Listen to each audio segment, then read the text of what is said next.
Good afternoon, my beautiful babes and baked bets. I'm your resident active advocate, and today I would like to talk to you about the Jacob issues in New Moon, which actually many of them have less to do with Jacob as they have to do with flat out racism. So I think I might actually deal with that in this section rather than keeping it for some video, but we'll see how far I get. So in regards to Jacob, he is a member of the Quileute Nation, which is a real Indigenous nation out in Washington State. And the nation itself, for many years, I've heard, has been undergoing threats of flood on their land and have had to relocate further inland and continue to raise money in order to be able to do so. And I know for a fact, by the way, that Stephanie Meyer did not ask to use any of their imagery, any of their mythology, any of their history, culture, and they did not see a dime from these movies or from these books. So I have an issue right off the hop with the capitalism blatant in this franchise and the, yet again, people taking advantage of oppressed minorities. Not good, okay? This is a real world issue and it is a not good thing that is being done. And as you know, as of a few days ago, there was that incident in British Columbia, which, as I said in that video, is right above Washington State. So, bit of a focus on the West Coast here. And there have been so many incidents, so many struggles, such bad blood and bad history on this continent, you know, in South America, North America, all to do with colonialism, and I don't stand for that. You know, if I'm going to stand with minorities at all, I have to stand with the ones who are most oppressed. And Indigenous peoples are among those, okay? Very much so. I really want to address the issue of representation in these particular media. In the movie, especially, okay? We will talk about Jacob, but I want to talk about this first because it's a wider issue. In the movie, especially, the imagery is bad. It really is, because almost every single time, I would say 90% of the time, that, and here comes the cringe, 90%-ish of the time that you see an Indigenous male on screen, at least in this movie, I haven't seen the others. I've seen Twilight, now I've seen New Moon, but roughly 90% of the time you see an Indigenous male on screen in this movie, he is shirtless. And I found myself watching this yesterday going, wow, Taylor Lautner has a great body, okay? To be fair, I don't know how old he was when he did these movies, but here's the thing, okay? Here's the thing. Many people, including myself, are visual creatures. I'm not primarily a visual creature because I am visually impaired, but the problem with my thought process going to, wow, he's hot, that is exactly what the media is attempting to do by presenting these bodies, you know, full force, in your face, you know, just shirtless for no reason, by the way, all the time. There is no plot-specific reason, there is no story-specific reason for these men to go around without shirts on. I'm sorry. And I know, yes, it's sexy, it's stimulating, but stepping back from that, it is also the objectification of the already othered body.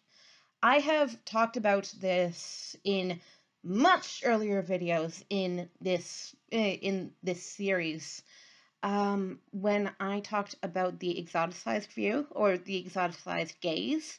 I learned about this in class. One of the courses I took in university was called Disability, Media, and Madness. And we talked about the various ways in which people with disabilities can be looked at in the media, both in the literal sense and in the figurative sense. But I would say that these gazes apply to people of all minorities, not just disability. So in this movie, you see the exotic gaze applied to the on-screen Indigenous males. I really want to set up a dichotomy here. How many times do you see an almost naked Indigenous guy on screen versus how many times do you see Edward shirtless? He's the main love interest. Theoretically, Bella would have much more of an interest in his body. Theoretically, the audience would also have much more of an interest in his body. Because these books, as I have said, these movies are tailored to young, heterosexual, cisgender, probably white girls. Okay, so mid-teens, early teens, I would say 13 to 16, if 16, you know. I have a really big problem with the portrayal of Indigenous peoples in this movie. Because A, this is not true to life. B, this is incredibly insulting. C, this is objectification. Another issue I noticed, because on my Netflix, I have the subtitles turned on. I don't know how to turn them off, but for this instant, they were actually useful. There are two separate instances in this movie where people are speaking in different languages, like languages that are not English, okay? Jacob says something to Bella in what I assume is Quileute. And then later on in the movie, Aro, the leader of the Volturi, who are like the vampire royalty, speaks to Bella in Italian. All right? When Jacob is speaking, the subtitle, and I paused it, I had to rewind it and pause it, and I looked at the subtitle and it said, speaks in a foreign language, right? But when it got to Aro, him speaking in Italian, it says speaking in Italian. Why is the Quileute language not actually named? For the record, I did my research on this morning. They do speak a language called Quileute, which is part of a language family. Very sorry, I can't pronounce the name. Google it for yourself. But it's one of only 2 surviving languages in this family. I don't know whether that is a result of colonialism or whether there were only ever 2 languages in this language family. However, given that it's a language family, I would suspect not. It may be the case, though, languages themselves, they evolve just like people evolve, just like cultures evolve. English didn't always exist in its current form, for example. But while languages do evolve, it could have been the case that, yes, these languages just evolved to be 2 very unique individual ones within the same family, and then no other similar language is spoken in that family. Or it could also be the case that other languages in this language family were wiped out fully by colonialism. That, to me, it would be, like, that in my mind is a crime against humanity. The wiping out of languages is a crime against humanity because it is the wiping out of culture.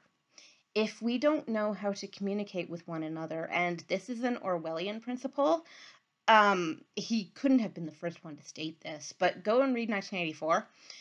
If we are not able to communicate in spoken language with one another or in written language with one another, then we lose a great deal of what makes up society in the first place.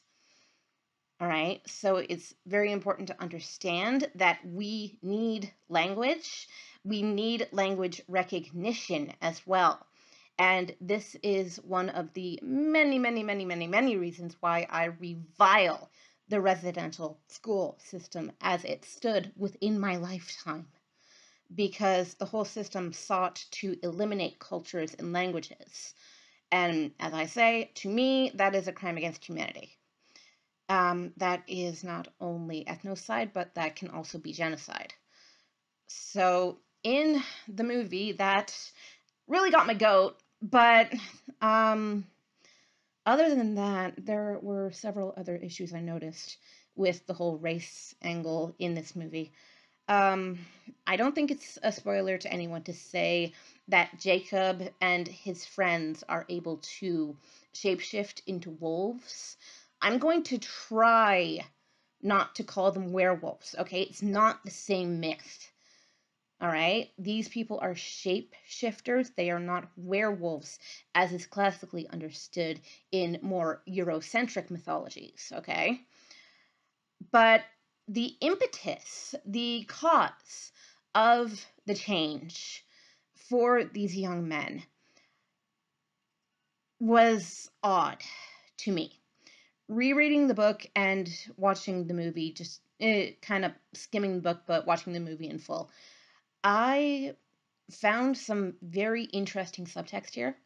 The impetus for turning into a wolf is not only that you have the gene to do it, which, okay, is common to the tribe, or I'm sorry, to the nation. There are some, by the way, for the sake of language use here, there are some nations that like to be called tribes. There are some that like to be called bands. The general term is nation, though, so I will attempt to default to that. But male members of the nation, predominantly, anyway. We'll get to the single exception to that rule, but later.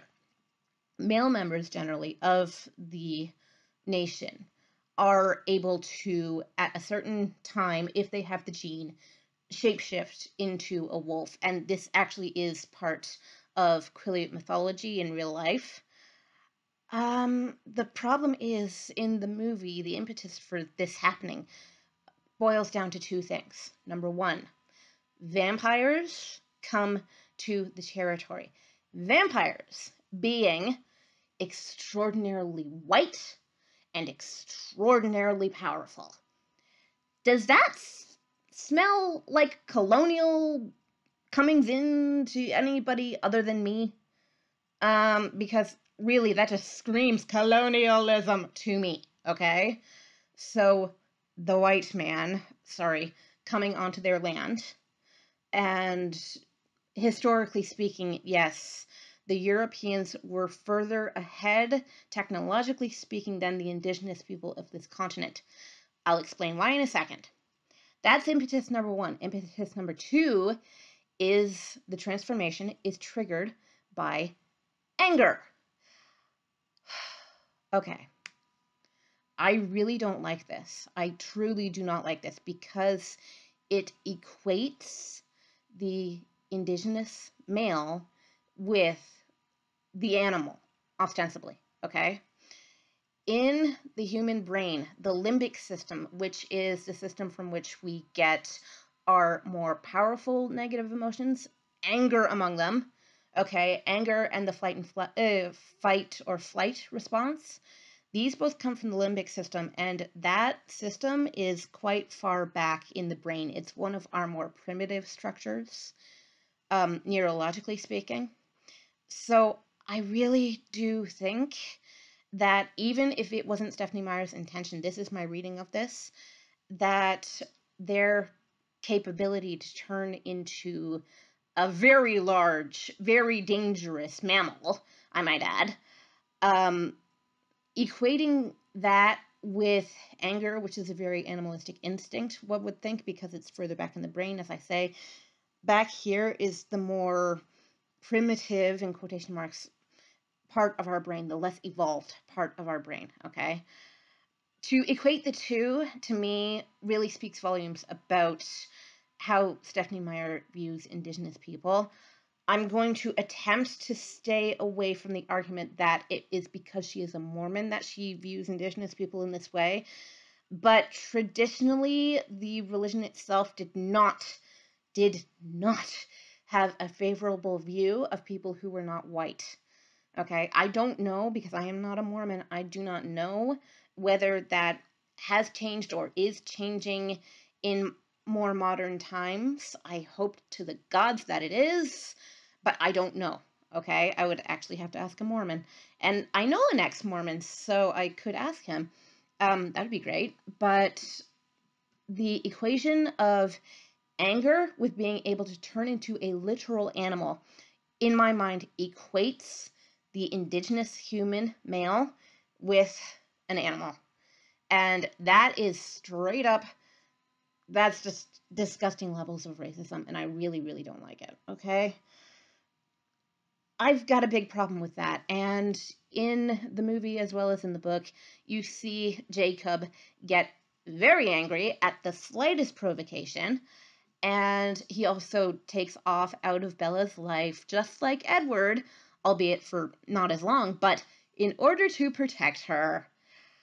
Can these men please start treating this girl? I know she has really bad self-esteem issues, but can they please start treating her as though she can handle the truth? That would be great. I would love to see more respect for women in the media. We're not dolls, we're not simple, don't treat us as though we're made of glass, please. We can handle the truth. I can handle the truth. So he takes off for a while, and the problem is, Bella is now, because of Edward's absence, clinging to Jacob in the same codependent manner in which she clung to Edward. I need a man, doesn't matter who the man is, but I need a man in order to feel complete, in order to feel like a real human being. Let's go back to yesterday when I talked about the 3 blank months, October, November, December. That is not healthy, and that appears to be implied that that is her default state without a functional, in quotation marks, relationship in her life. Neither of these relationships are functional. I don't like either of them. You know how back when Twilight was big, we had the Team Edward versus Team Jacob? Initially, when I was a teenager, I was Team Jacob because he is demonstrably a better person than Edward, until later on. But again, subtext, and we will get there. Oh my god. But currently I am Team Neither, because she goes to both of them for the same reasons, and they both like her back for the same reasons. Sort of. Jacob has an interesting plot line that, again, I will discuss later, but the reason why he likes Bella is not the reason that is initially presented to the reader. Oh my god. There's going to be so much more cringe than just this when I get to Breaking Dawn. It's not going to be pleasant for anyone involved, especially me, but as I say, much of this has to do with Schadenfreude, and I hope that you appreciate the efforts that I am putting in for you. Because I don't! So, yeah, basically, Jacob likes Bella, but he doesn't know why, but he's also extremely overprotective of her, just like Edward, and does whatever she says, just like Edward, except for when it comes to actually being honest and forthright with her, just like Edward. So I don't see very many redeeming qualities to either of these young, or in Edward's case, old men. Another thing, too, by the way, is that Jacob is seen in the movie, at least, and I think, yeah, it is described in the books. He grows hugely, exponentially, when his wolf gene activates, because, the man must come to resemble the animal to some extent, even while still in human shape. Again, I really don't like this. Oh my gosh, when I saw what was going on, when I saw the implications of this just made me feel not good. This is a not good thing that Stephenie Meyer did. And I encourage all of you to look into the real history of the Quileute wolf myth, because that is a thing in the real world, but she completely commandeered it to tell this stupid little story. And I really don't like cultural appropriation. If I could have like been a consultant on this, I would have just told her flat out, don't. Just don't. You don't know what you're doing, just don't. Okay? Stick with what you know. Generally, I wouldn't give that exact advice to an author. Like, you don't have to stick with just what you're comfortable with writing anyway. You should do your research. But in terms of writing what you don't know, as I say, you should do your research and don't literally, or, well, figuratively, sorry, I shouldn't use the word literally. Don't whitewash it, okay? That's a horrible disservice to still living people. I don't want authors to treat Indigenous lives, especially, as though they have already been erased, because not every nation in North America, thankfully, is dead.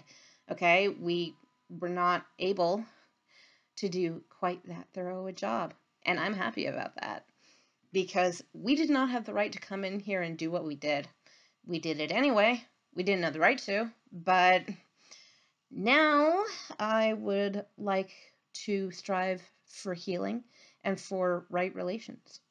And one of the most important things that we can do in order to achieve this is A, to stop the objectification of the othered body, especially when it comes to Indigenous males, and B, stop the cultural appropriation. I don't like it, okay? Just stop it. There's also a number of artifacts that we keep in our museums that need to go back to the people. I'm getting into real world politics now, and I would want to do more research on that before I trod that ground a little more thoroughly. But yeah, get them back their stuff.